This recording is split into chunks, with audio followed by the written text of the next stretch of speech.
The Rhode Island Comic Con.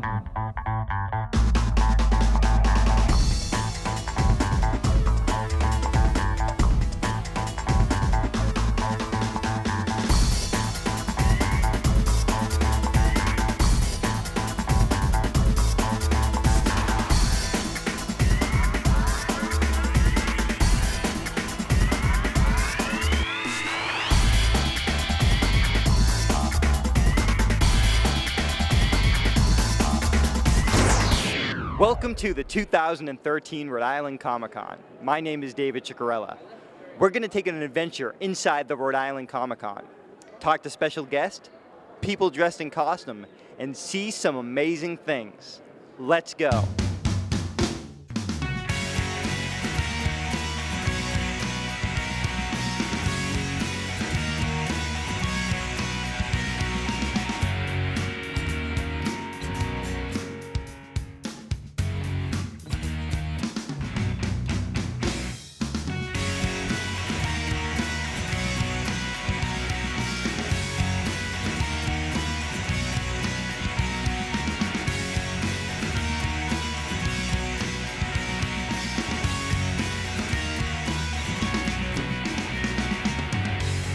I am so honored to be talking to the wonderful actor, Danny Glover. How are you enjoying the Rhode Island Comic Con? Well, the Rhode Island Comic Con has been great. It's been really nice. I'm just spending one day here, and I've been here since at this table for the better part of 8 hours, And, everything is good. The people have been wonderful. The fans have been wonderful. And something's really nice. I understand it's the second year. So many success in the ensuing years. I watched a documentary recently on the woman who cast Lethal Weapon. Mel Gibson was describing your acting as very similar to Jack Benny. Is Jack Benny one of your comedy icons? I grew up watching Jack Benny, and my parents often had Jack Benny. On television, and I got so used to him, and there was some sort of ease with him. It's just kind of how he holds his hands like this, or something like that. Holds his elbow right here, and everything else. That I remember something about it. His humor was so subtle, so transparent in some sense. Yeah. My final question is: you were in the great movie Angels in the Outfield with Christopher Lloyd and Tony Danza and a young Joseph Gordon-Levitt. How was it working with Joseph? Absolutely wonderful working with him. It's such a joy working with him. God, it's been 20 years ago now. So he's in his late 20s. Now he's a director of film, and now he should be casting you in his movies, Well, he does what he loves doing. I think we had that one great moment that we cherished together. Now I'm standing with fantastic actor John Amos. Now, John, I know a lot of people know you for being in Good Times. One of my favorite things you did was on Mary Tyler Moore, playing Gordy the Weatherman. That was probably one of the most wonderful and talented cast ever. The ensemble was so talented that literally every actor in the ensemble spun off into their own series. It was just a wonderful cast. The writing was incredible. What was Ted Knight like, not as Ted Baxter? Oddly enough, he was a serious guy. Well, he had serious moments, but he's just an organically funny human being. You worked with the late, great Jonathan Winters. Can you talk about working with him? That was like going to heaven. I mean, he was a comedic genius. The word genius is thrown around so much it hardly has any meaning anymore, but he was a true comedic genius. I never could see the man without breaking into a laugh, and by the time he got finished nailing you with these one-liners, you'd be on the floor crying. He was an incredibly comedically gifted man. Talk a little bit about being in Roots. Roots was, to me, probably the highlight of my career in terms of dramatic acting. I mean, you look at this ensemble of actors, Ben Vereen. There's a history here. Leslie Uggams was not only my daughter in Roots, but when she was given her own show back in the late 60s, the Leslie Uggams Show by CBS, I was one of the writers. And she insisted that since we were dealing with an African-American family in the form of a little mini sitcom, if you would, called Sugar Hill, in the context of her 1-hour variety show, she insisted that she have an African-American comedy writer on board. They looked around. I was the only one around. I was working on a local TV show. and of course the great Cicely Tyson. LeVar Burton was making his debut as an actor. It was a wonderful cast and a wonderful moment in my career. Well, I'm standing with one of my favorite actors, Phil LaMarr. I'd like to talk about one of my favorite TV shows, Justice League and Justice League Unlimited. I think Green Lantern, your Green Lantern, stole the show. I think what you're referring to is not so much that Green Lantern stole the show, but being a character that was starting basically from zero with the show, the writers had more latitude. They could let him have a love interest. You couldn't put together Superman and Hawkgirl. Too many people would be up in arms, or Batman. You know, you can't really mess with those characters as much as they had license to, because he was Green Lantern, but it was a new Green Lantern. In brightest day, in blackest night, no evil shall escape my sight. The romance between Green Lantern and Hawkgirl really, I think, was the heart of the show. You know, from the way it started up through, you know, her betrayal and through into Justice League Unlimited, where there was, you know, sort of that love triangle with Vixen. It really gave the show an adult sort of emotional underpinning. And yeah, I mean, to act that was such a pleasure.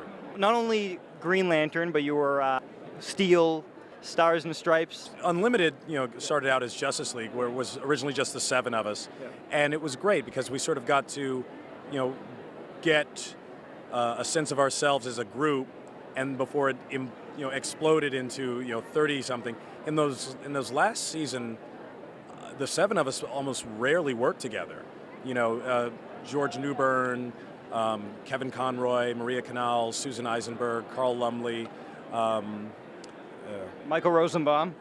Well, Rosenbaum we never saw pretty much after the first season because he got Smallville right after we started Justice League, which was a real shame because he was great to have in the room, and it was great to have. I think the show would have actually had more comedy if Michael had been around more.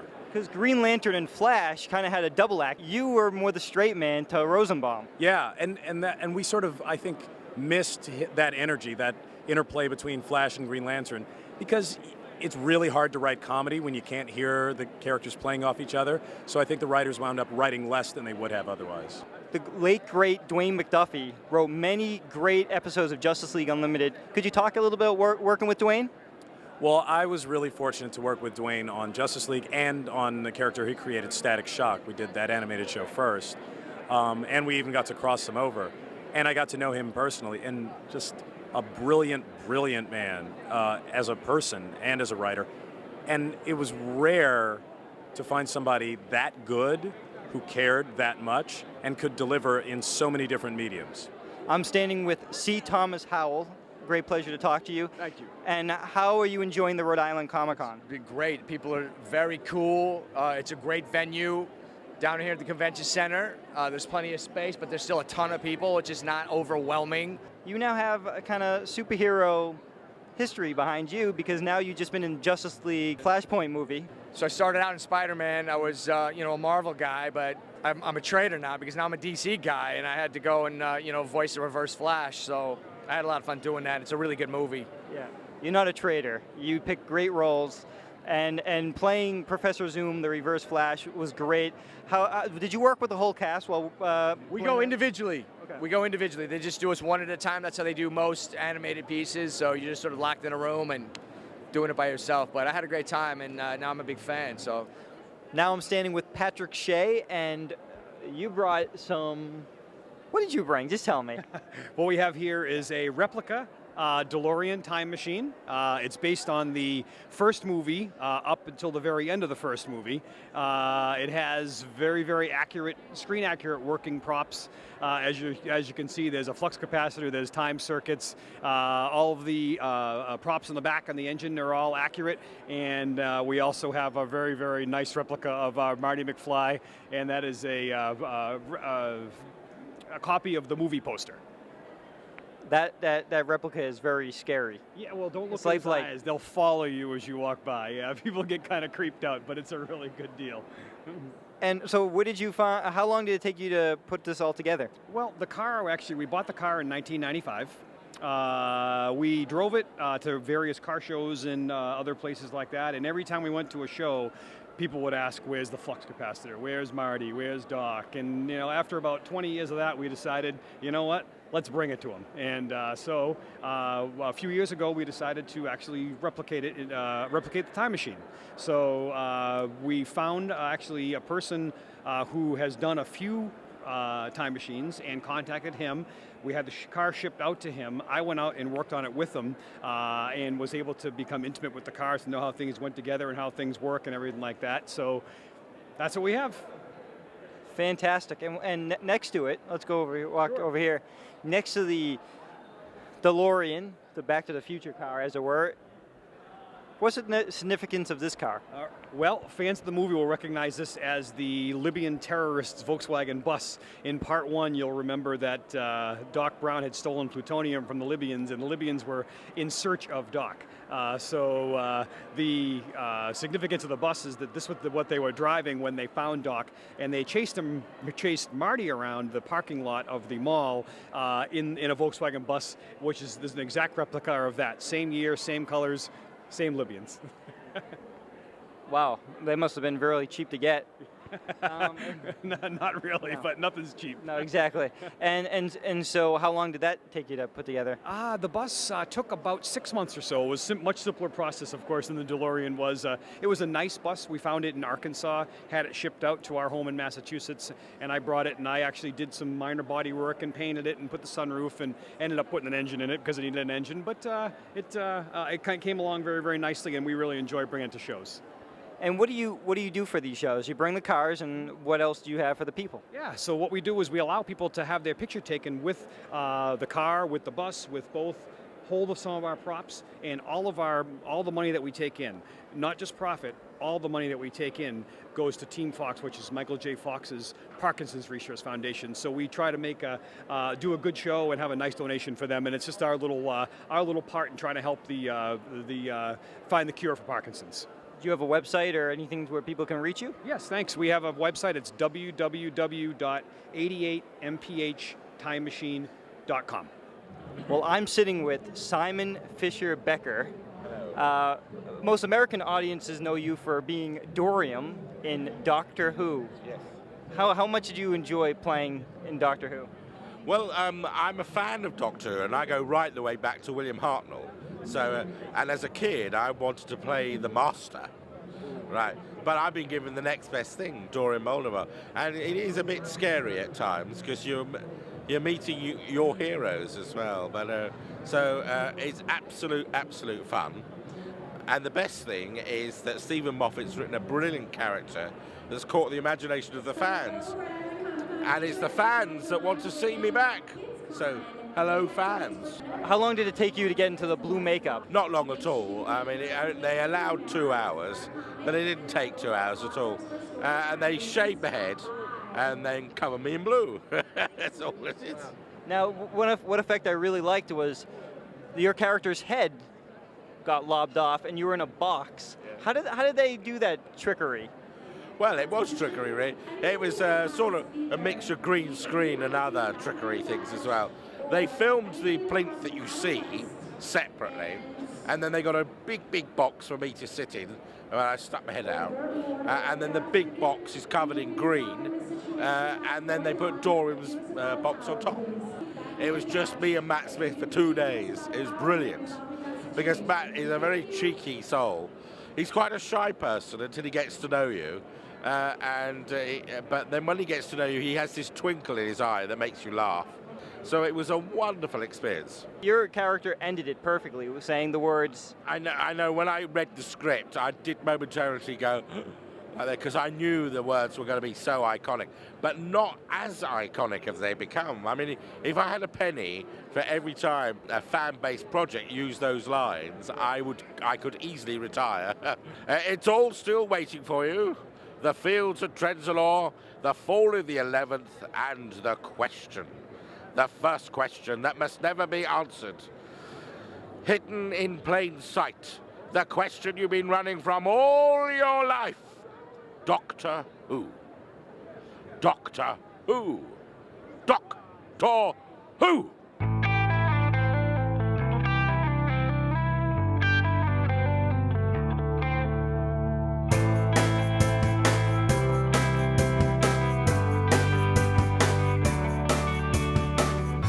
I'm standing with the great actor, the ageless Ghostbuster, Ernie Hudson. How are you enjoying the Rhode Island Comic Con? It's a great Comic-Con. The fans have been amazing. I'm having a great time and so thankful to be here. I want to talk about something other than Ghostbusters real quick. Sure. Before you were in the Ghostbusters, you voiced Cyborg in Super Friends. Yeah. Can you talk about that?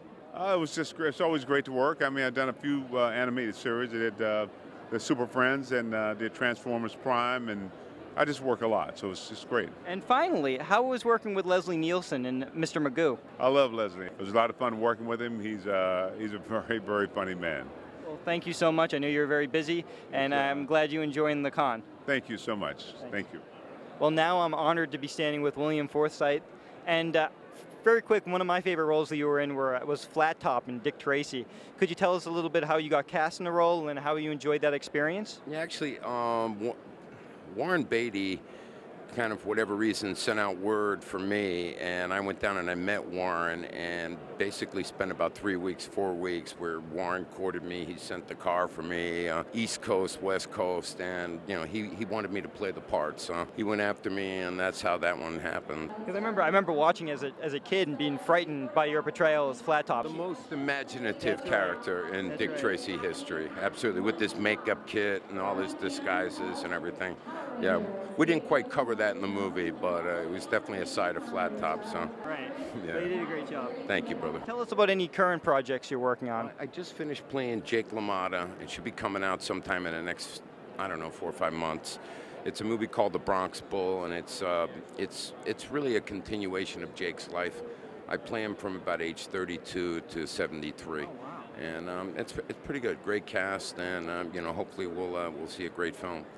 I'm sitting with a comedic legend, best known for being on F Troop, and the original voice of the Joker, Larry Storch. How are you enjoying the Rhode Island Comic Con? This is one of the highlights of my life. I love this. This crowd here, they're just wonderful and so receptive, And I'm so flattered that everybody remembers the old F Troop gang. I've been watching some episodes of F Troop recently. I've been loving it. I love your humor working with the other actors. Did you guys have a lot of rehearsal time before doing the physical comedy? Not all that rehearsal time. A lot of it was really made up on the spot. It was just enthusiasm, half the battle. It seems like to be a lot of fun filming as well. Oh, it was. It wasn't really work for me. I enjoyed it. Good. And I think that guy down there, that's our bugler, Jim Hampton. And I did a scene with him that set the whole tone for the way I was going to act for the rest of the series. Who are some of your comedic icons that you really admired, that you brought to your style of comedy? Well, the guys I admired were nightclub comics, but guys like of the nightclub crowd, Paul Lynde, you remember Paul Lynde? Of the nightclub group, there was Richie Pryor, Shecky Green. Way back when was Billy DeWolf. Oh, I'm leaving out so many great ones that I adored. Now, my final question is, are you really 90 years old? Because you look fantastic. I'm 91. 91? Yeah. Amazing. I'm so glad to talk to you, and you're a true hero and great actor. Thank you very much. Now I'm sitting with a great actor, James Hampton from F Troop, and a lot of other Teen Wolf and a lot of other great roles. How was it working on F Troop? Did you have a lot of fun? It was wonderful. I was a young man, and we had guidance from the older guys on how to act. It was great. What do you prefer, physical comedy or falling down in somewhere, whatever? I just love that kind of comedy. We don't see that too much. Larry Storch is sitting next to you today. Have you still talked to Ken Berry from F Troop? Yeah, I don't know who, how, when, but yes, we're still a tight little group. Now I'm standing with Matt Paisley. What did you bring to the Rhode Island Comic Con? I brought a full-scale Rancor. Her name's Roxy. Did you make this all by yourself? No, we got a Rick Bowler right over here. He's a master sculptor on the project. So it took 6 months to build. She's in 7 pieces, and she weighs about 1,000 pounds. Made out of a 1 pound EPS sculpting foam. And we just recently fiberglassed her hand and her other arm for added support. How many cons have you brought Roxy to? We're up to, she's about a year old now, and we've done about 6 cons so far, or different events, including a museum, and Disney rented her last May for a month. So we took her into Hollywood Studios in Orlando, and she's been at Celebration 6 was her premiere. So what inspired you and your friend to make this, and how long did it take to complete? It took 6 months to complete, and what inspired it was a Celebration 6 show with Lucasfilm and Reed exhibitors, and we wanted to do something that's never been done before.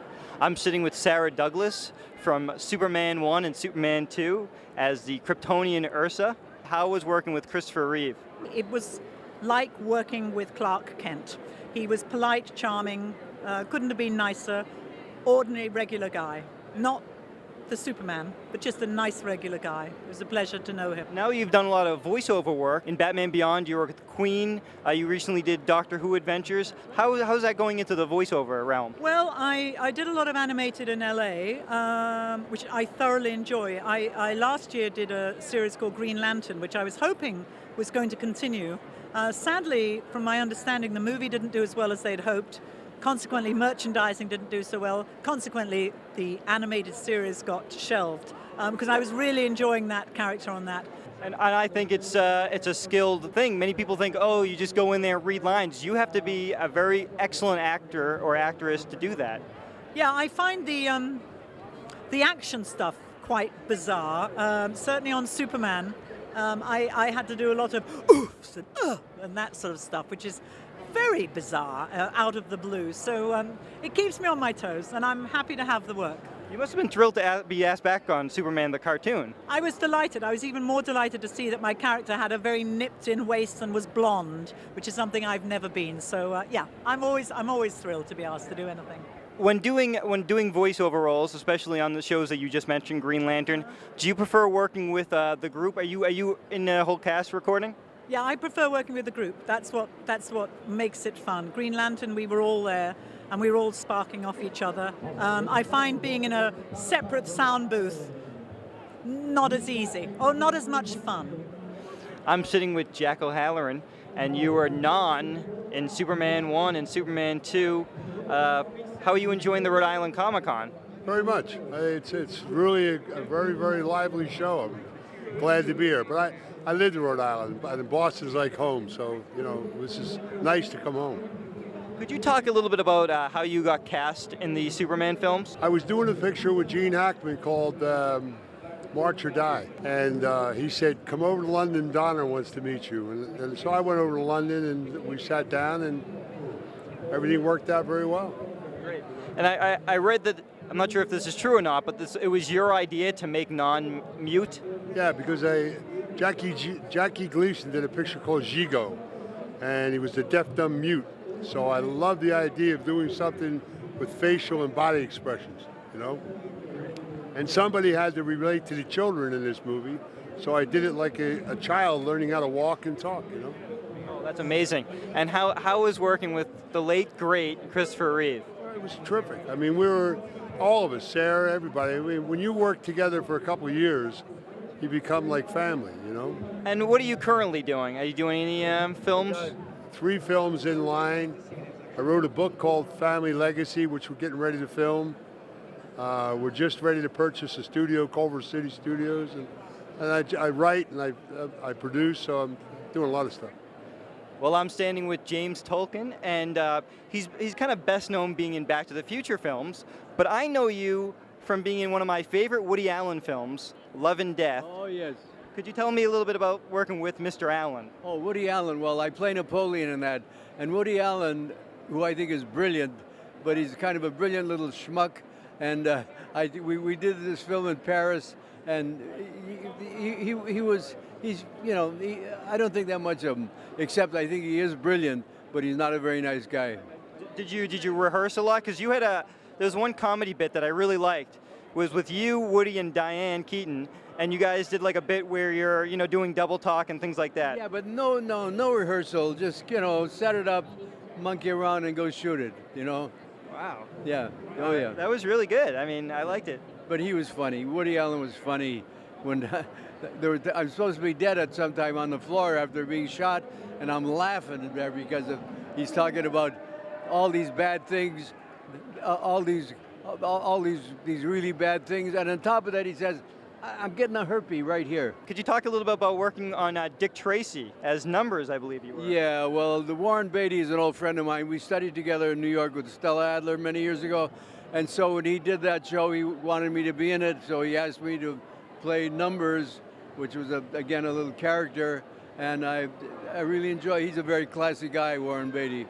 Okay, I'm standing with Clayface, Batman villain Clayface.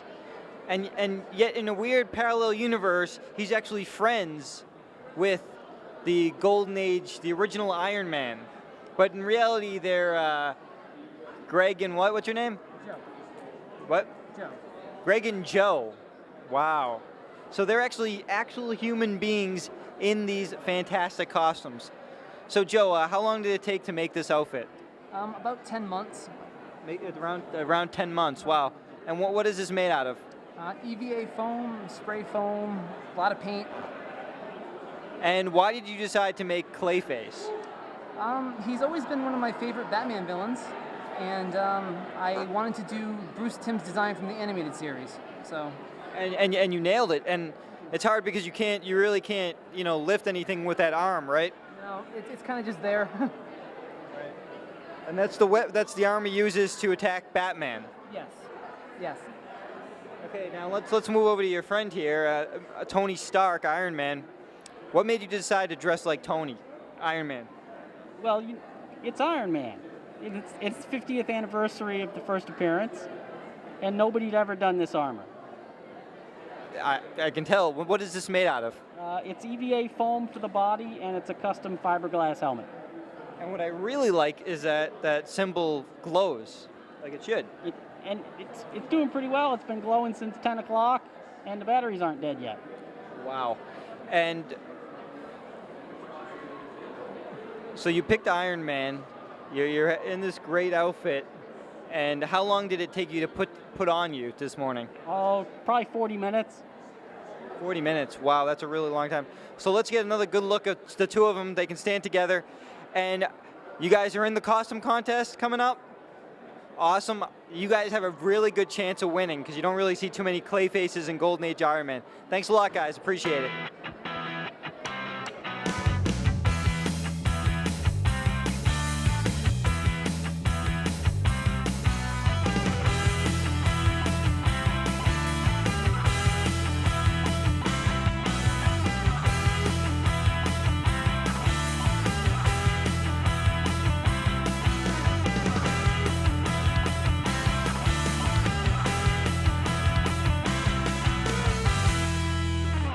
Now I'm here with Catwoman, and what's your first name? My name is Jacqueline. Jacqueline, and what inspired you to dress as Catwoman today?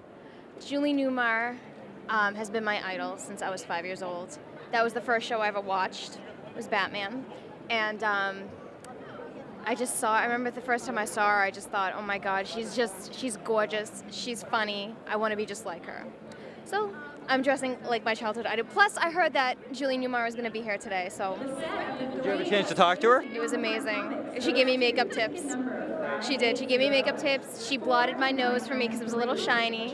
And she was just so sweet. She was great. Do you follow the other incarnations of Batman? I do.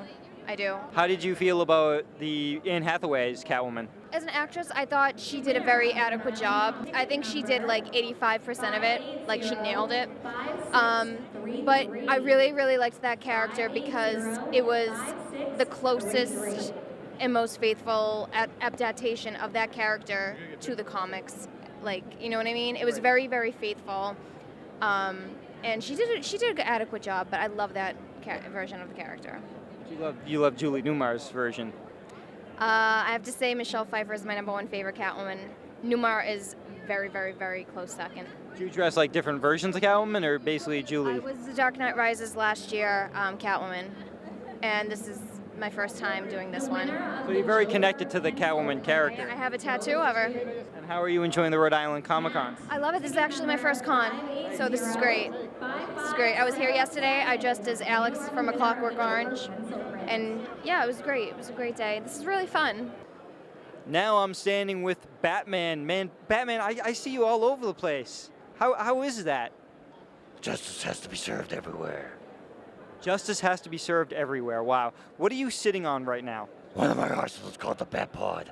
Comes out of the tumbler, yes. It seems a little egotistical, but you're right next to a Batman statue. That's in case I'm not around. Scares the daylights out of criminals come. Very, very good. Very good, Batman. How are the children when they see you today? How are they feeling when they see you? They're doing good. They know I'm a good guy. My mask doesn't scare the innocent. Your mask is a sign of for something more than you.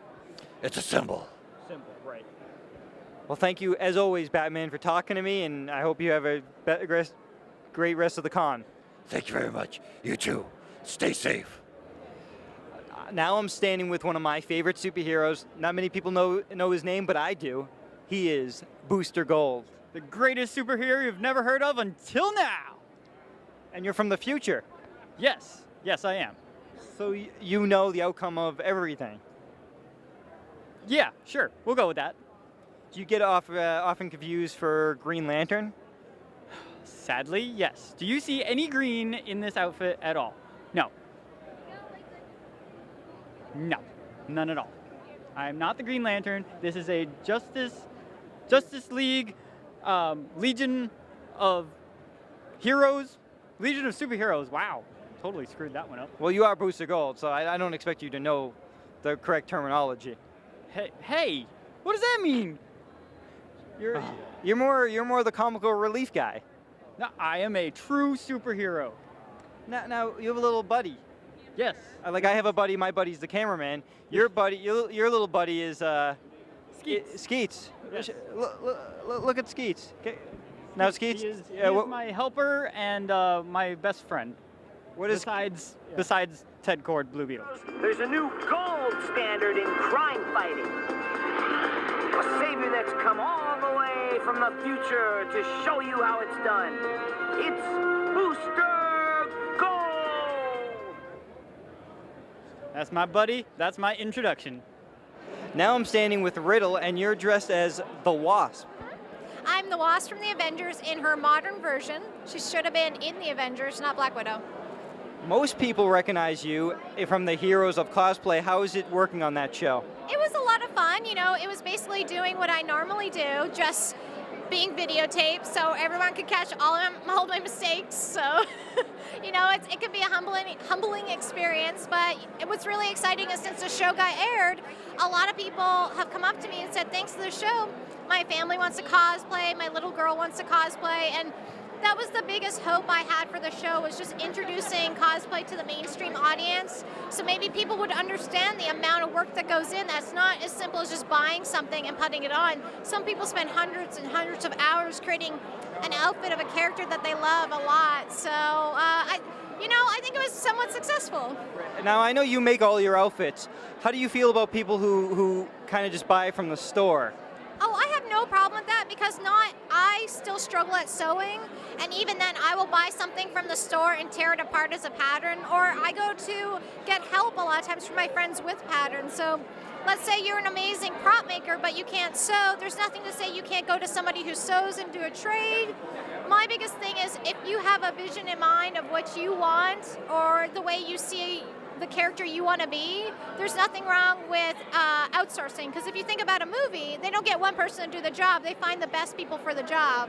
So as long as you are happy with your outfit, and as long as the outfit's well crafted, that's all I really care about, I'm sitting with Ian Nichols, and you're one of the comic book artists here today at Artist Alley, but you did some special stuff today for the con. What did you do? Yeah, this year I did the promotional posters for the show, and they've been hung up all over the place. And I also did the cover for the program. And who are the characters on The characters on it are actually old public domain superheroes. It's called The Big Three. It was really the first team-up book in comics. And you have the Flame, Samson, and the Blue Beetle. And I've been a big fan of the Blue Beetle since I first read the Ditko stuff. So once I found out you could use him for anything, I just started drawing him all the time. And he's really fun. And it's really cheesy because it's the Egyptology, but it's really good. You know, the archaeologist finds the mystic scarab. So, you know. And what's the difference between, you have two of them here, one black and white, and is that one tell me about it. Yeah, this is the original line art that I did for the program, and I start with my blue pencils, and then I pencil, and then this is all done with watercolor brushes and India ink. There's a little bit of pen, but not very much. And that's the Blue Beetle. That's the Blue Beetle you're talking about right here. The Blue Beetle, Samson, and the Flame. And in the program, I actually put digitally the Rhode Island Comic-Con logo behind Samson here, just so it looked like he was lifting up this giant Rhode Island Comic-Con pillar. Make it look good, right? Yeah, exactly. And also, you have, talk about the Ninja Turtle book you worked on. Yeah, Steve, the promoter of the show, called me up and asked me if I wanted to pitch to do some of the custom covers that they were commissioning through IDW, and he had some artists in mind, and he mentioned my name and a few other guys. We all submitted portfolios, and I got a call back, and through a long process of working with some really excellent people, I got to do the exclusive cover for the Ninja Turtles. And there they all are, Michelangelo, Raphael, Leonardo, and Donatello. Are these based off of the new Ninja Turtle cartoon that's currently airing? It is. It's based off of the cartoon. They actually send you a really big, long style guide so that you can follow and look as close as possible to what they're doing and stay in their branding. And it was a long process learning them, but it was a lot of fun. And it's amazing how people react to the characters still to this day. People love it. I grew up on it. I remember seeing the second movie in the theater and getting the exclusive poster with the Vanilla Ice clip on it. I remember that very well. It was traumatic now.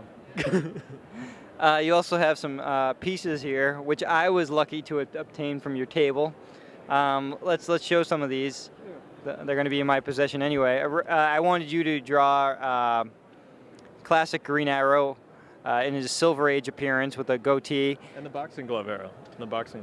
Right, and there's Black Canary that you added on for me, which was great. I did that one because I'm a big fan of the Arrow TV show now. But thank you for that. What was the best part of drawing that? I really like drawing the Green Arrow's hat, actually. I find that a lot of fun. I know they don't have it on the show, but the old Robin Hood hat is a lot of fun. And I like the fact that I like the old gimmick arrows, too. You know, he had the gas arrow, the punching bag arrow, the net arrow. I like the gimmick ones, even though it's really cheesy. Yeah, let's just show the few more that we can scroll through this, but we don't have to talk about every single person. This one I liked a lot. I'm a big Spider-Man fan, and I saw that you put this on your Facebook, and I said, wow, I really need this one, because I really like how you drew that. Talk about what went into that. Spider-Man's usually just a straight, because you don't see his face, he's a straight study in dynamic anatomy and perspective, and you can do a lot of things and exaggerate a lot of things and have it still look proper because you have so much leeway with it being this, set of tubes and interlocking shapes in space. And he does all the great acrobatics, so that's why it's so great to do more contorted figures that you can't do with anyone else. Okay, I'm standing with Pearl, and you're dressed as the Fourth Doctor, Tom Baker. What inspired you to dress up like the Doctor? I'm a huge fan of Doctor Who, and he's one of my favorites. How did you discover him? Because, of course, you weren't alive during the 70s when he was around.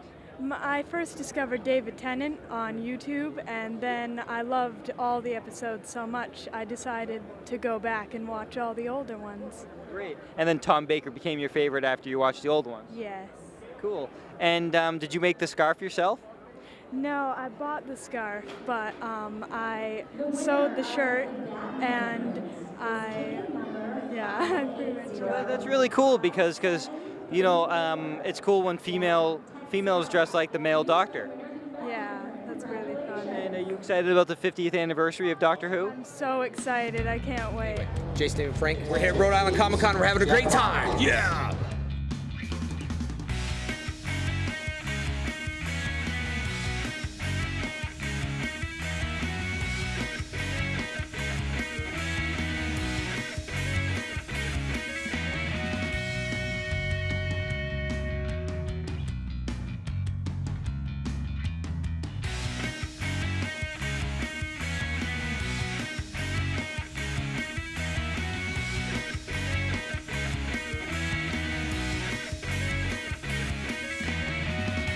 I'm standing with one of the original Power Rangers, the original Black Ranger, Walter Jones.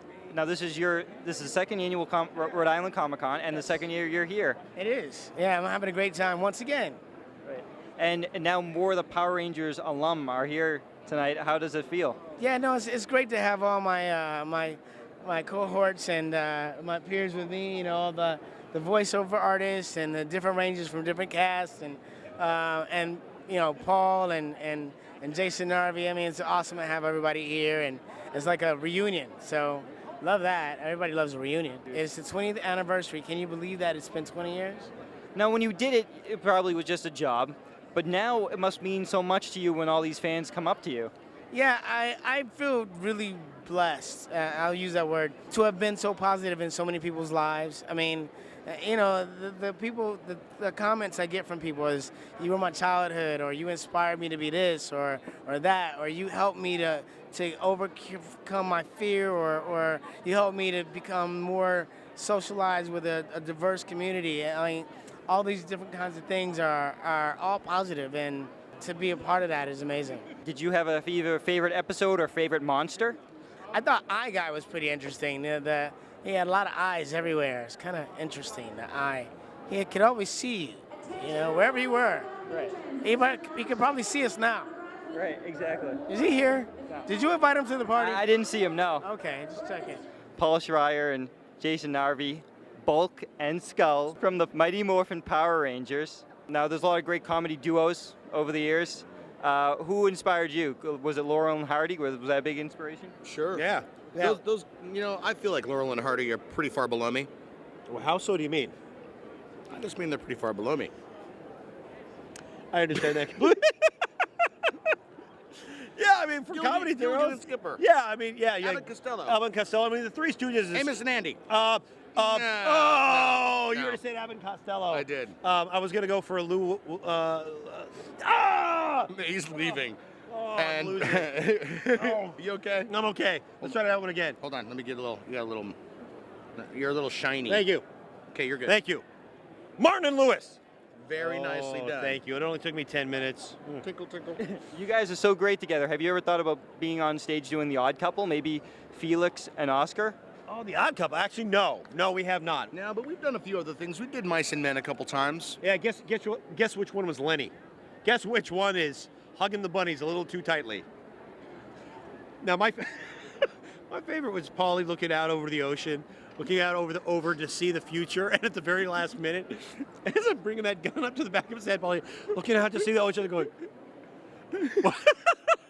So that was the big gag, is that he couldn't keep a straight face to kill me. So, and if I made any move upstage at all during that moment, he would start going, and of course we just spent 15 minutes doing this whole play. So it really didn't serve the show terribly well to be like, and to him start laughing with his, I was like, I don't want to kill him. I don't want to. Okay, I'll kill him. Bam. Okay, bam. Paul, you were recently in a season of Power Rangers, and Jason, you came back as a cameo. How was that, being reunited on screen? That Samurai episode was fun, but it was written far less melancholy than it was played. Yeah. We were like, hi, Bulk. I haven't seen you for over 20 years. Old chap. Thank you for taking such good. We even fell on top of each other, like we did with melancholy. We didn't do the we did the Get off of me! and Skull was rich apparently. Hell he had a limo. Yeah. Yeah, Hell rich. yeah, No, baby! he's Rich, lots of money. He's rich. Lots of money. You want to know how I got it? How? I'm a legitimate businessman. Don't ask. No, he Angel Grove got destroyed every episode, so he was into construction. Yeah. if you know what I mean. If you know what I mean. He's got some friends in the construction industries. Yeah. Yeah. I'm standing with Steve Cardenas, the second Red Ranger from Mighty Morphin Power Rangers. How are you enjoying the Rhode Island Comic Con? Oh, it's great, man. I've never been to Rhode Island before, so it's really cool. Great. And this is the 20th anniversary of the Power Rangers, and you're reunited with a lot of the Power Rangers here today. Yeah, well, you know, I see them a lot. We do a lot of shows together, and they are also my friends, too. We hang out all the time, even outside of the conventions and whatnot. So, you know, it's not really a reunion for us. It's more like a reunion for the fans. But, yeah, you know, it's definitely good to see them all again. Great. And was it tough originally? Because, you know, you're the second Red Ranger. You know, it's tough shoes to fill for being the Red Ranger? Yeah, well, see, in the beginning when I got the part on the show, I thought they were looking for just extra cast members, like they were going to add to the cast and make it like bigger, you know? So that's what I thought I was auditioning for. I didn't realize till after I kind of like was in the third or fourth stage of the auditioning process that I was actually taking over the Red Ranger position, and I was like, I was a little nervous about that because that's some big shoes to fill, you know? I knew there were going to be a lot of angry fans, you know? So I had to tread lightly, you know? Do you have a favorite monster or episode from your era? You know, the pachinko machine one from Rocky Just Wants to Have Fun. That was kind of cool, you know, like the giant like pinball machine. And there was another one too that like there was like a radio microphone monster that shot out like waves that hypnotized people. There was just all kinds of quirky ones like that, you know. It's hard to think off the top of my head, but there was a bunch of them, you know. And Lord Zed, he was a good villain to go against. Yeah, Lord Zed was sick, man. I liked the skinless thing with the brain and, you know, bubbling and stuff. It was pretty cool. It frightened a lot of kids, Lord Zed. Did you need to know a lot of martial arts before you got into the Power Rangers? Yeah. I had been doing martial arts at that time for almost 10 years. And that's what you're currently focusing on now? Yeah, I own a jiu-jitsu studio called Force Balance, and now all I teach is jiu-jitsu now. And then I do the cons on the weekends. I'm sitting with Kat Sutherland, the second Pink Ranger from Mighty Morphin Power Rangers, and the other spin-offs, yes, which are the same. Turbo. Right. And I know you replaced Kimberly. Yes. But I thought you did. I remember watching it as a kid, and I thought you did a great job. Thank you so much. I appreciate that. I know I had big shoes to fill. She's a very popular character, but I think we were different enough that it worked, you know? I thought it was awesome because, you know, not many American TV shows do they bring in like Australian actors, even doing their own accent like yourself.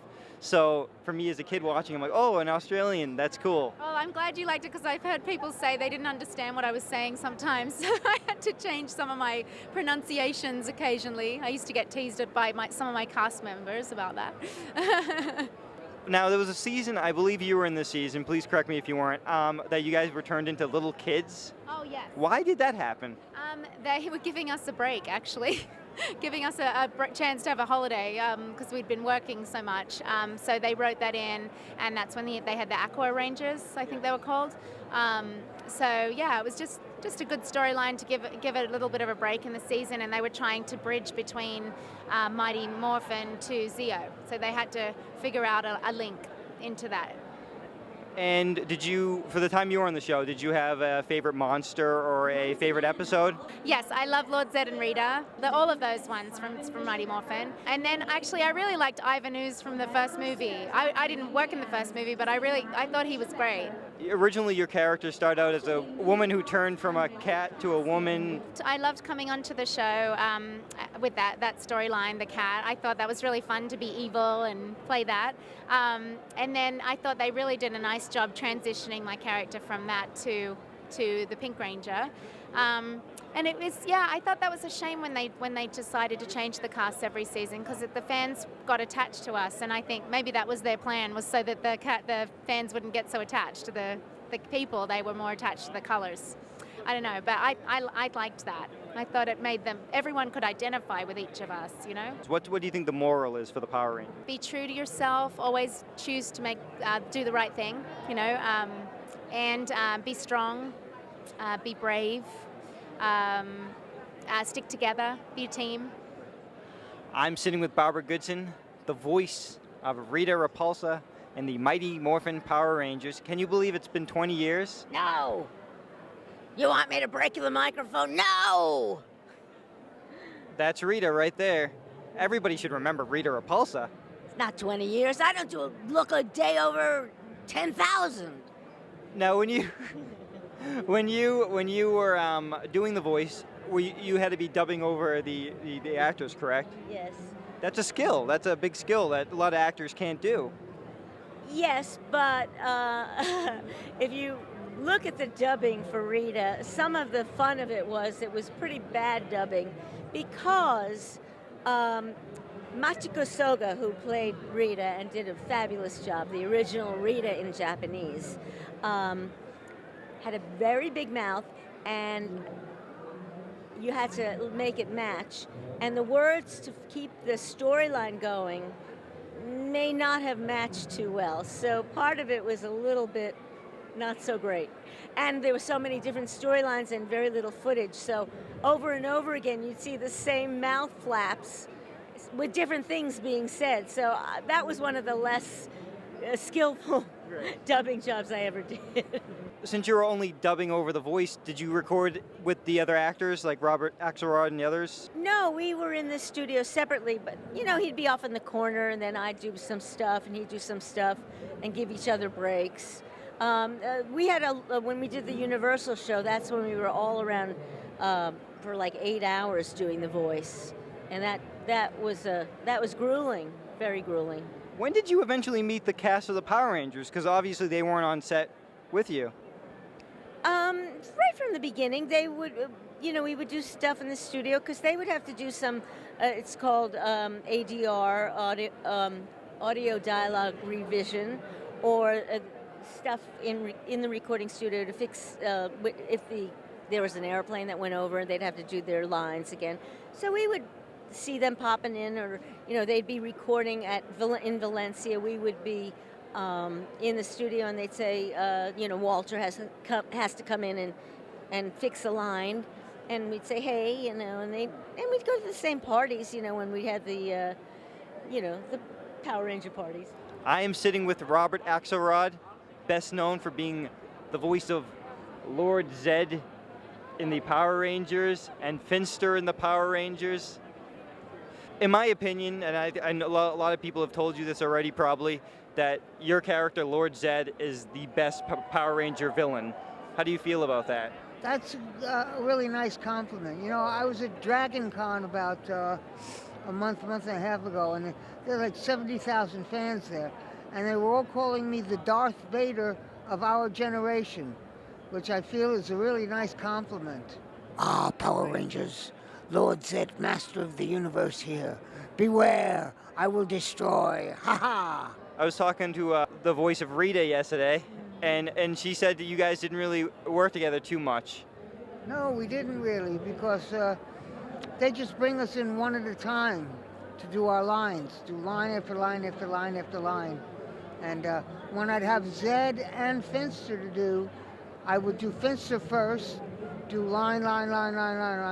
Then we'd rewind back to the beginning of the episode, and then I'd do all of Zed's lines. And that's the way it got done. Final question is, what do you think the legacy of Power Rangers is? Because, this is the 20th anniversary. I think the legacy is enjoyable, good entertainment for the kids. And that's it. Just good entertainment, good stuff. I'm standing with Alan Bellman. He's from the golden age of comics, and I'm very honored to talk to you. How was it working in the comic book industry during the 1940s? Well, we go back a long way. I can't remember what I had for breakfast, but I surely remember working in Timely Marvel. And it was a very pleasant, wonderful experience, and never realizing I would be here in this time, in this century, speaking to you guys and to the beautiful people of Rhode Island. It's just been wonderful. Did you see the Captain America movie, and did you like it? Yes, we were invited to see the movie in L.A. We partied with the stars after the movie. We met Kevin Feige, the president of Marvel, and what can I say? It was a wonderful experience. After the movie, it was just going back with the Howling Commandos and meeting all those nice guys. What do you think the character of Captain America means to so many people? It means that this is the greatest country in the world, the USA, and Captain America was the symbol, what is missing in a second war where there was more patriotism than you can see today. People are divided, people are pulling each other apart. This is not the country I want it to be. I want to see it back to the good old USA, the way it was. Do you have a favorite villain? I know you worked with the Red Skull a lot, but do you have another favorite villain? Well, in reality, it's the Red Skull. He survived all these years. I remember we were in Dublin, Ireland, and we went into, I saw a restaurant, it said Captain America Restaurant.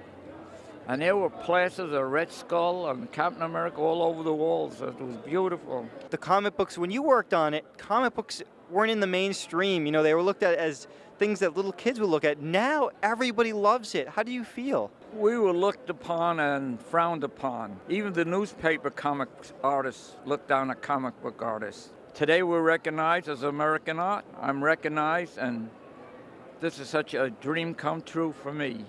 Never thinking this was possible.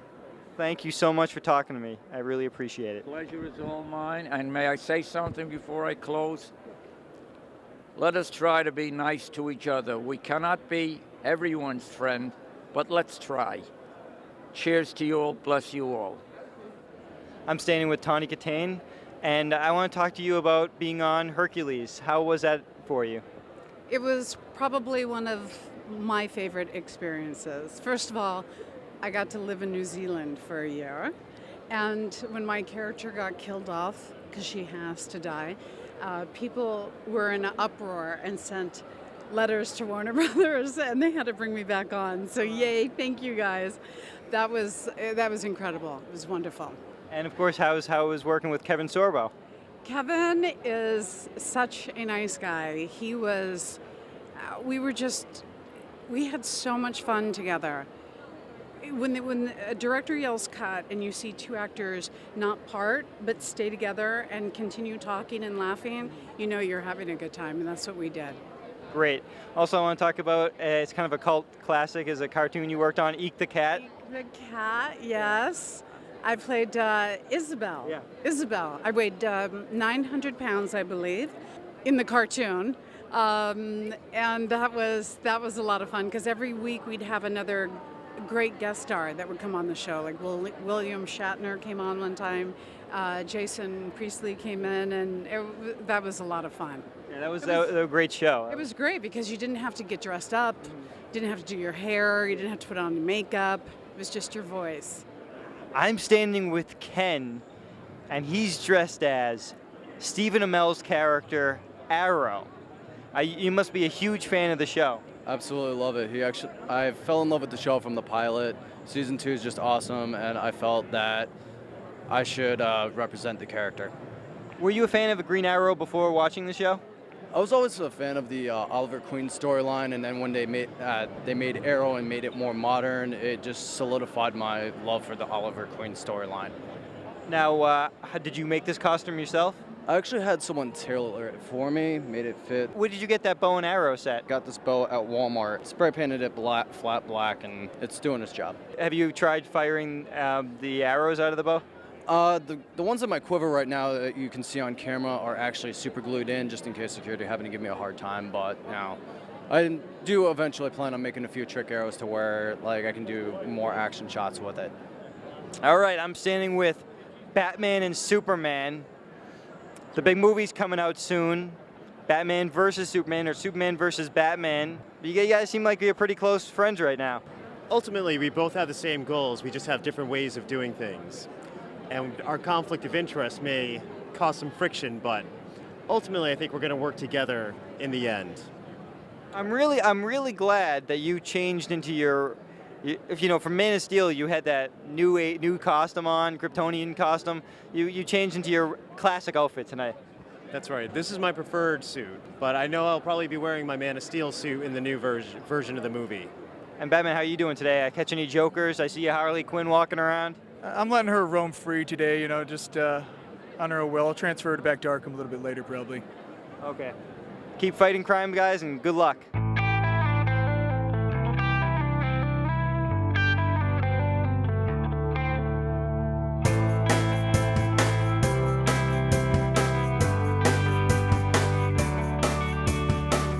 I'm standing with Gil Gerard, Buck Rogers. Yes, you are. second. And you're happy to be here, I'm aren't very happy. Are you happy? I'm happy. I'm always glad to be waking up on this side of the grass anyway. But this is the second Rhode Island Comic Con. You're back for the second year. Yeah, I know. Isn't that incredible? How does it feel? It feels incredible. I'm really happy for Steve, the guy that runs this thing. Because last year it was in one room and it was hugely crowded. And he said, I'm going to expand this. He said, why don't you come back for when we do the expanded thing? And it's great. I'm really happy with it that he's successful. Okay, so sitting next to you is Sam Jones, Flash Gordon. Yeah. Tell me the little history between Buck Rogers and Flash Gordon. Flash Gordon was a ripoff of Buck Rogers by another comic book company, and as were a lot of the action heroes. Buck was the first action hero back in the 30s, I think 29, somewhere in there, maybe even earlier than that. But anyway, he was the first one, and then it was so successful that somebody decided to rip it off with Flash Gordon. Would you like to see a team up someday between Buck Rogers and Flash Gordon? It's okay with me. I probably won't be a part of it, but that's all right. Yeah, but in either comic book form or something like that, wouldn't that be cool? I don't think it'll happen because it's two separate comic book companies or two separate whatever entities. I don't think they're ever going to team up. What characters did you like as a kid? I mean, I think we were talking. Johnny Mac Brown, Lash LaRue, Hopalong Cassidy. I hated sci-fi. Gene Autry. I actually saw Gene Autry had a road show. He went around the country. He and Pat Buttram and all these guys. I watched that show at the Robinson Auditorium in Little Rock, Arkansas. And then years later, as an actor, I met Gene Autry. How was that? It was great. I met Roy Rogers. I met Gene Autry. I met a lot of people. I met Lash LaRue. That's amazing. I never met Hopalong Cassidy. Did you meet Clayton Moore? Yeah, I've actually known Clayton, yeah. How was he? He's a nice guy. He kind of got screwed when the first Lone Ranger came out because all of a sudden they decided, he couldn't wear this. He used to go dressed as the Lone Ranger, and he had the mask. And then they couldn't wear the mask anymore. They made him wear dark glasses. I'm standing with Flash Gordon himself, Sam Jones. How are you enjoying the Rhode Island Comic Con? Love it, man. People are good here, really. It's a blessing. This is the first little lull or break we've had all day, so it's just wonderful. Did you have a favorite scene filming the Flash Gordon movie? Oh my gosh, David, they were so much action.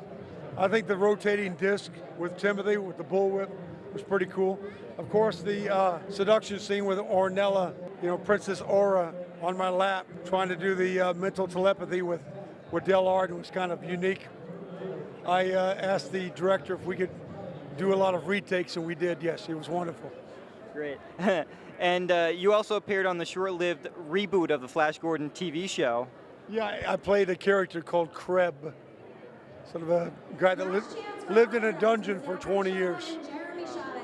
And now you're in Ted. How was that adventure? Good. I did kind of a parody, a spoof on myself, parts of me, pieces of me. Pretty wild. If they say they rebooted the Flash Gordon movie and they asked you to be in it, would you? Oh, let's do it, absolutely, yes. And now I'm standing here with Martin Kove, best known for being in the movie Karate Kid. How was it working with Pat Morita? Well, Pat was a gentleman. It was a lot of fun and a very funny boy. And he gave us wonderful gifts at the end of each of the three Karate Kids, a loose leaf of photographs. And I remember I was really touched by a lot of the photographs because it was very spiritually designed. And as funny and as bizarre and wild as he was just such a wonderful heart and a very sensitive man. And, we really miss him. We really do. Now, early on in your career, you were in the cult classic Death Race 2000. How was it working on that film, working with a young Sylvester Stallone and David Carradine? That was 1975, and I think I got out there just about then. Sly and I had known each other from years ago. We had an old German clockmaker named, I think, Kuno Spoonholtz, and he was our manager back in the early 70s in New York, and we knew each other. And we came out here, we became better friends. And we did Capone together with Ben Gazzara. And then 3 months later, we ended up on the set, I think it was the Ontario Speedway, doing Death Race 2000. What was I, Nero the Hero? Who knew that would be the cult? Cult classic. Who knew Karate Kid would be what it is, Just never know in the business. But it was fun. And, David and I went on to do other things together, as Sly did, Also, you appeared on an episode of Rhode working alongside the great Valerie Harper. How was that experience? Well, that was my first romantic interlude in Hollywood. I was a moving man, and I came on to her. She was very sweet. She is very sweet. She's a lovely lady, and in those days, I think, James Brooks, before he did Terms of Endearment and all, he was part of that show. And the writing was great. It was my first comedy, and I had a wonderful time. I'm sitting with Jonathan Silverman, best known for being in Weekend at Bernie's, so many things, Caddyshack 2, Death Becomes Her. How are you enjoying the Rhode Island Comic-Con? I love Rhode Island oh so much, and this is my first experience with a Comic-Con, so I thought it would be appropriate to do it in my second home state, my adopted home state of Rhode Island. Now, yesterday you had the Weekend at Bernie's panel with Andrew McCarthy and Terry Kaiser. How did that go?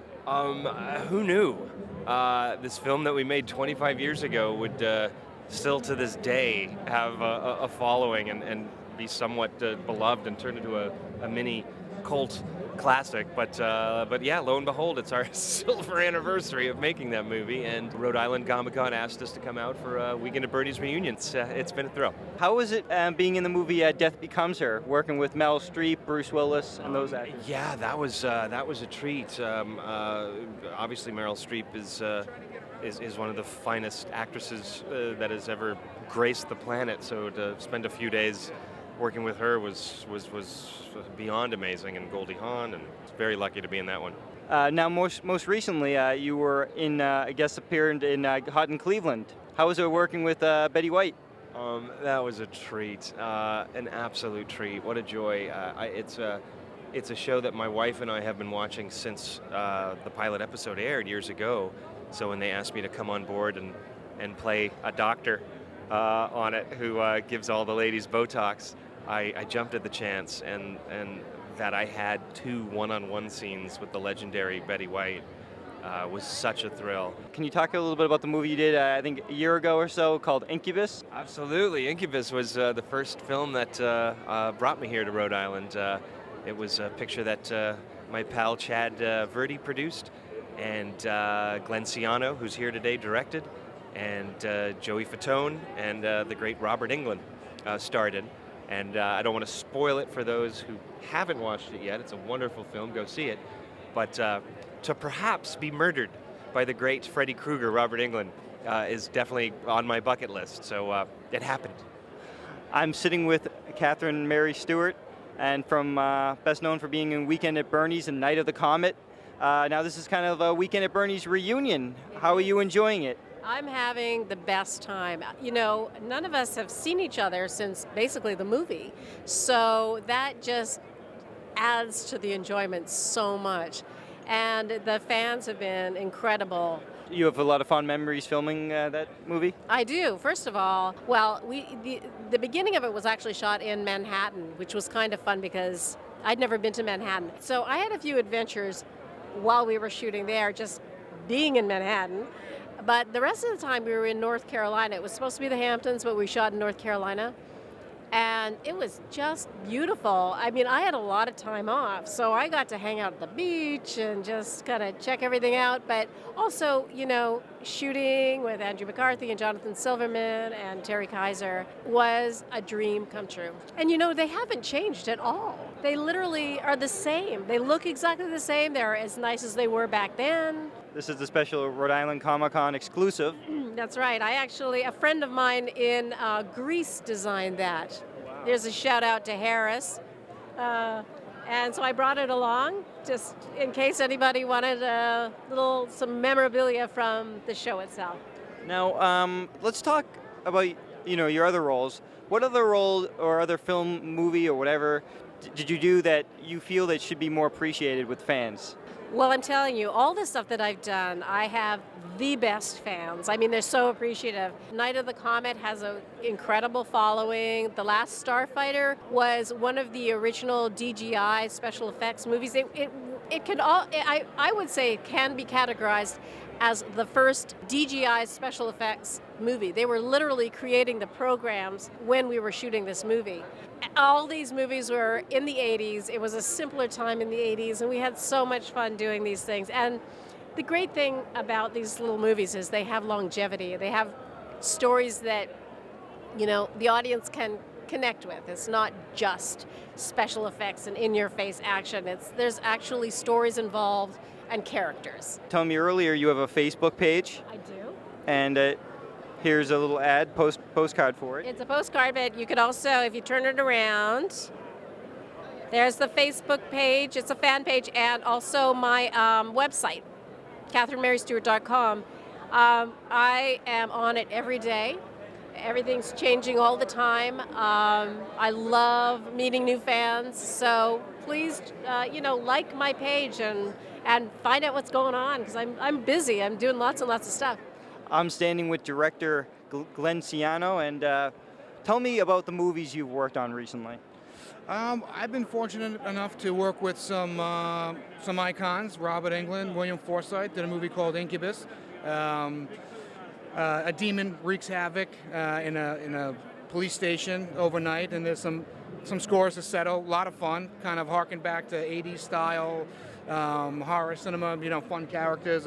Mosh Posh of casting, Jonathan Silverman, who's here, and Joey Fatone. Really thinking it's Joey Fatone and Robert Englund and Forsythe going at it. When you were working with Robert Englund and the other actors, were you kind of intimidated at first because of the legacy behind these guys? I remember the first phone call I had with Robert Englund, and basically Freddy Krueger's calling it. They're like, Freddy Krueger's going to call you in a couple minutes. I'm like, all right. I kind of just head into those kind of battles very straightforward manner and lock up. So I said, listen, man, let's just talk about the elephant in the room. And he goes, all right, let's talk about it. I go, listen, I feel like we should just run right at Freddy Krueger, tackle him, pick him up, and smash him to the ground, and then just do something different, have some fun. With stuff like that, you have an iconic actor, which is, he's in this prosthetic, he's in this makeup. For me, the philosophy was to go in the reverse, go face first. He's not hiding behind a hat or makeup, which was obviously super cool and iconic, but going with him, the actor, letting him really sink his teeth into a role and carry a movie again, because he's an unbelievable actor and so well trained. It was great to unleash that side of him again and have him go up against Forsythe, who's just a tour de force in whatever he does. And that was like a dream heavyweight bout for me. And I don't know, I had a blast. I learned a lot from those guys, and I'm still learning every time I think about making a movie or jump behind a camera. There's something to learn.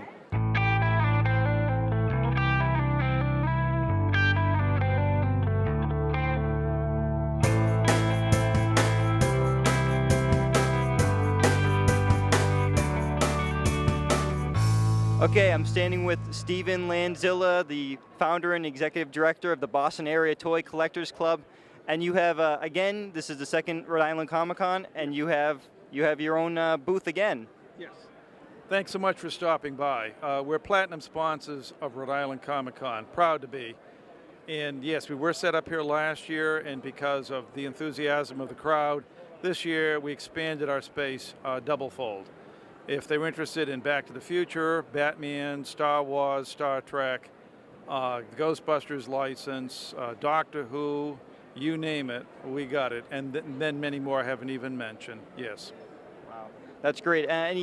What about? Can you tell me about that Batman piece that's in front of us right there? Yes. There are two companies very closely watched in the world now in terms of being at the very top of their craft of making figures. One is called Hot Toys, another one is called Interbrand. This is an example of the latter. And what they've done is a limited edition of 500, in this particular case it's of Christian Bale, with all the accessories and then some. And it's now sold out. And we have one item here, and we're making it available to convention goers by means of a simple $5 raffle. The last one I want to mention is the, because you have so many things here, is the Egon and Ray Stan's Ghostbuster 12-inch dolls. Could you tell me about those? Yeah, I'd be happy to. This was a special project done by Mattel. And they sold them exclusively directly from Mattel, never in stores, for $150. And we're lucky enough that we were able to secure one of these, and we're offering it for $65. I feel like I entered Batman Beyond: Return of the Joker because I'm with Dee Dee. But what's your first name? My name's Corinne. And what's yours? I'm Kayla. Are you guys twins in real life? Yes, we are. Yep. Identical. Wow. And I can tell because I said it exactly at the same time. So you must have loved it when you watched Batman Beyond: Return of the Joker and saw those two characters. Yeah, we thought it was perfect for Comic-Con, so yeah. Since we're real twins and they're twins in the movies, it would be perfect. Great. And she was voiced by Melissa Joan Hart in the. Yeah. You guys a fan of her other work? Yeah, some of it. Yeah, we grew up watching Sabrina the Teenage Witch, so that was a big part. Great. Yeah. And how many times have you seen Return of the Joker? Oh, a billion. Yeah, too many to count. I couldn't even say. Okay, I'm at the spray blood booth here. It's a little tongue-tied, but I said it. And tell us what this booth's all about. I am Mr. D. What we do here is we take pictures of people all dressed up, however they come to this convention, and with all of our products here. We print out photos, we give you this free can of blood, of spray blood, which is super awesome. It's non-toxic, it's safe, it's great to go anywhere, and we can even see a demonstration of it right now. Oh. Wow. Spray blood is awesome to spray on anything you have, whether it's a makeup prosthetic or a Halloween decoration. It's a great, great tool for anything you want to do with blood. I'm glad you did that because now more ladies will watch my show because of him. That's really good. Mostly my show is male demographic, so you did that. The female demographic went higher. Could you tell us the process again of what you're doing? Sure. What this is a special gelatin mixture that I've used after a while from using liquid latex and everything else I possibly can. This gelatin mixture is really safe, it's great for the skin, and it dissolves with hot water. It was originally designed for those who are allergic to latex. It's a great, great prosthetic, and it's really, really fun to work with because once you use it, it rips up and makes some great zombie skin. Okay, I'm standing with Tim Ostilos, and you're one of the artists here at Artist Alley today. Mm-hmm. Having a great time. Having a great time? How much did you enjoy the Rhode Island Comic Con this weekend? This was my first Rhode Island Comic Con. So in terms of setting up as an artist, I've been here before, but being on the artist side of the table was just a blast. Number one, I got a chance for people to see my artwork for the first time. And also being behind the table as an artist, you get to meet so many incredible people. A lot of people who are asking advice. They get to share some of their thoughts about my artwork. It was just fun. Okay, let's show some of your artwork. This has kind of caught my eye. Yeah, I tried doing different kinds of work that is sort of a mix of things. Like this one, I was drawing for a little boy who wanted me to draw Mickey Mouse at one point, and then halfway through he changed his mind. He wanted me to actually draw Spider-Man. So I just threw in the Spider-Man costume, and it became Spider-Mouse. Oh, and over here, take one of the typical characters that a lot of kids like, which is Dora the Explorer. I thought, well, let's put a little bit of a tough girl spin on Dora and change it up a bit. So we've got Dora as sort of a cross between a really tough space girl and Lara Croft. So basically I like doing Dora as a barbarian or maybe changing Hello Kitty into something else. So basically it's just an idea of using your creativity and letting it change the art into something that hopefully a lot of fans will like. Let's look at one more. The SpongeBob SquarePants as a monster. Yes, well, we tried SpongeBob. He's always so cute, and he lives under the sea and the pineapple and so forth. But this time around, I thought, all right, on his day off, SpongeBob probably, likes to kick back, maybe open up a six-pack and get a little crazy. So that's what I had in mind with this one, having, sort of SpongeBob relaxing and showing his I won't say darker side, but his more fun-loving side.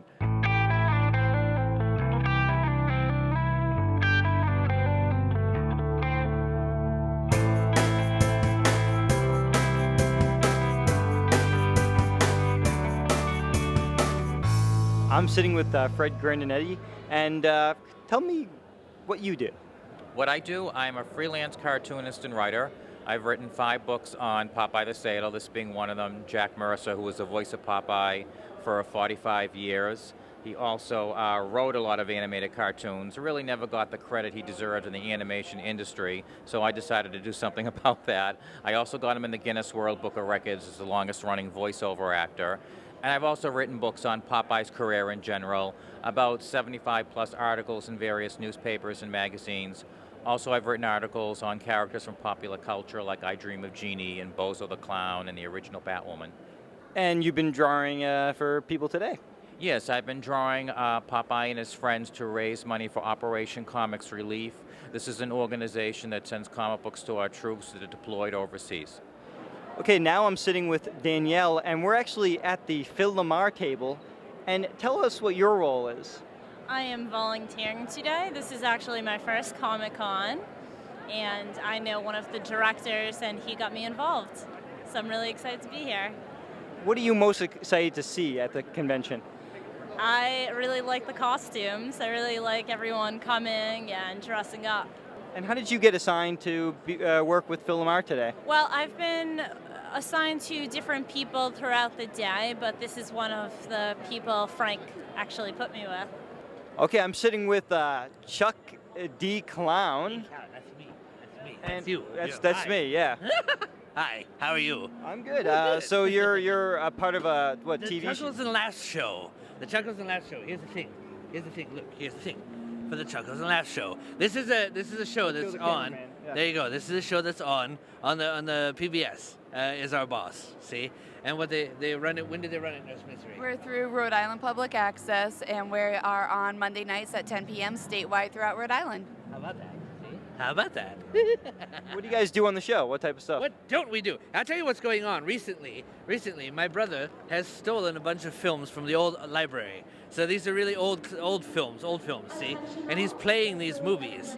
And what happens is every time he plays the movie, the asylum tends to change and morph around us and becomes something different. What is he called? What is that called? G.I. Clown. G.I. Clown is the name of this. I've been documenting these. I've been filming them so that everyone can see what he's up to in his chicanery, right? And this one, he had us in the Jurassic era. This is back when the dinosaurs attacked the asylum, right here, see? And he turned into the Grand Poobah of something, right? And then Dracula in space is what I call this one. Because we actually had Dracula, we had aliens show up. The aliens transmogrified me into a big booger of some kind.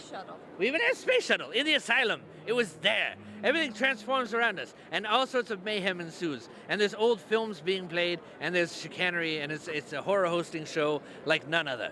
That's what it is. You must scare a lot of children, huh? Only on a good day. Love us. The children love us. Yes, children love us. Somehow the twisted little ones enjoy the show. I'm standing with Sal Lizard, and you're a what? Santa Claus with You're a vampire Santa Claus? Yeah, I've been a real bearded Santa for over 20 years, and then I became an actor about 10 years ago. And since most of the films I've been in were independent horror films, I was asked to come to conventions to sign autographs, but people would say to me and go, "What's Santa doing at a horror convention?" So since I had the lenses and I had the teeth from other projects, I put it all together, turned Santa into a vampire 6 years ago, and now he's my most popular character of all the characters I've done in films. What type of, could you talk about the movies you worked on? Well, actually, what's interesting is we're here in Rhode Island, and right outside of Providence is Pawtucket. And my very first film that I ever did, a feature-length film, I played 3 different zombies and a scientist, and it was shot in Pawtucket, Rhode Island. Wow. So it's kind of cool because I haven't been here for 10 years, and as I was driving into town, I said, I got to go down and kind of look, for nostalgic reasons. But yeah, I've most of my films, I've done a lot of zombie films. Zombies are always fun. I haven't been in a film as a vampire. I have. I made a cameo as a vampire Santa in a film about children vampires. And of course, I've been in big budget films too. I was in The Box with Cameron Diaz, and I was in The Fighter with Mark Wahlberg, and I was in I Am Legend with Will Smith. So, I've been in a few bigger projects too. Oh, yeah. Yeah. Great. And how are the children reacting at the Rhode Island Comic-Con of you dressed as a vampire Santa? Well, I've only had 2 little girls. They came up and they asked me if my teeth were real. So I took out my teeth to show them that they aren't real. And I took out one of my contact lenses so that they could see my blue eyes. And then they were fine. And but I tell children all the time, Santa would like to dress up and have fun too, and this is like a big Halloween party. And there are children out there who they think the fangs are cool. I'm now standing with Matthew Donahue, and What do you have for today? Today, we brought in, it's a 1966 replica Batcycle. It's owned by myself and my twin brother, James. This thing was built by a friend of ours. His name's Doug Hines. He specializes in Batmobiles, Batcycles, and anything kind of vehicle related, past vehicles, stuff like that. So he's a good guy to get a hold of. We bring it in, we brought our banner in. The kids love the Robin cycle, but unfortunately today, it's house rules because it's a kind of an insurance liability. Kids getting in, twist an ankle, whatnot. So it's a little downer for the kids, but everybody seems to be having a good time with it. So they can pose for pictures outside the... Yes. Anytime they can take as many pictures outside as they want. They can actually get on the bike, which you guys are more than welcome to do when you guys are done with this, to jump on. I can jump on right now? Yeah, absolutely. Okay, let's do it. Let me just jump on here. Okay, wow. Now I'm gonna actually feel like I'm Batman here. Wow, this is exactly how Adam West must have felt when he was driving this. This is really cool. Thank you for the opportunity. Wow. So Robin would be next to me. And this is really, is this a working motorcycle? Come on over here. Absolutely, it's working. Myself and my brother over there, we drive this thing. Last convention we were at in Connecticut, actually, we're given, we probably shouldn't have been, but we're giving our friends rides around this in the back parking lot. All the lights, we don't have the key with it, but all the lights work. The light back there, there's a brake light that works back there. We're thinking of switching it out with a beacon that spins so it looks a little more cooler, and putting some underlights underneath it just to give it a little more cooler effect. But it absolutely does run, and we drive it around all the time. When you drive it around, like in your town that you live in and stuff, do you have to get interesting reactions? Actually, my brother, he took this up to the street, I think it was last week, and we have a cul-de-sac in our area. He came up over the hill, and there were about 5 or 6 guys with really mean-looking Harley Davidsons. So as he crept up over the hill, thing's got the power of like a push lawnmower or like a ride-around lawnmower. So as he came up, all these guys in the Harleys were like making fun of him and laughing at him. But then they like, oh wow, that's cool. It's actually the Batcycle. So they talked about it a little bit. But as he rode off, I'm sure they still laughed at him. Wow, come on, it's a Batcycle. It trumps any motorcycle. Absolutely does. This one actually was used in the movie. A lot of people don't know that in the series there was another Batcycle that was used. It was a 1965 Harley Davidson, and instead of the side cart here, it was a bigger side cart kind of deal. It's like a military style side cart, and it was all black and white, black and red, kind of like the color scheme as the Batmobile, 66. Great. Well, thank you so much for talking to me. And now, well, I'm going to the Batcave. Right off. Great. I'm sitting with the promoter of the Rhode Island Comic-Con, Steve Perry. And how do you think it went this weekend? Overall, it went really well. A couple of glitches here and there, things beyond our control with the issues out in LA, getting people in. But overall, we were able to overcome that and get everyone in and get things going. I personally had a blast.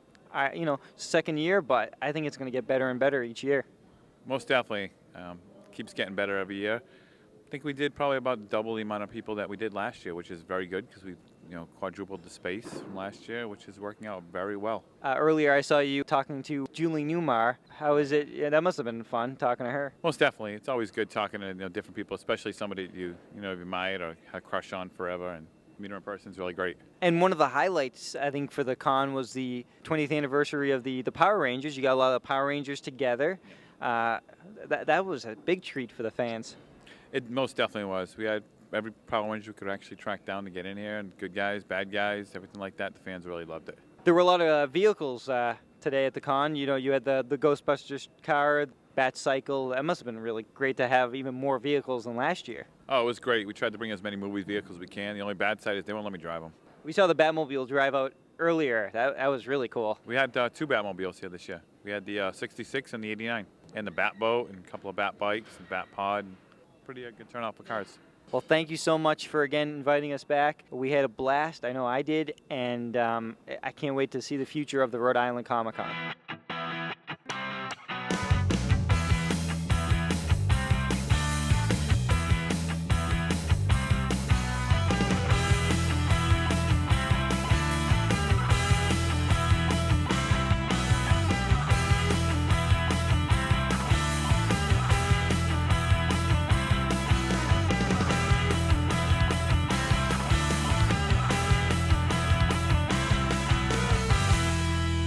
Well, that was the 2013 Rhode Island Comic Con.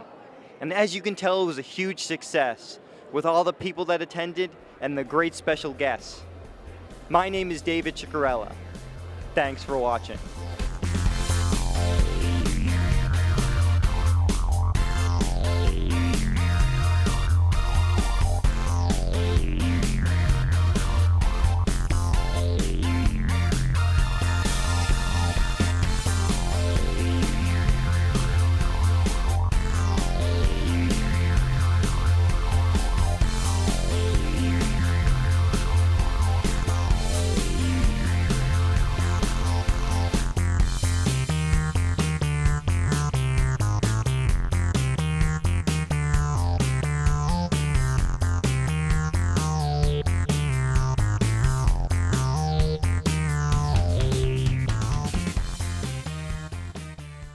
Dedicated to the best dad in the world, my father, Francis Xavier Ciccariella.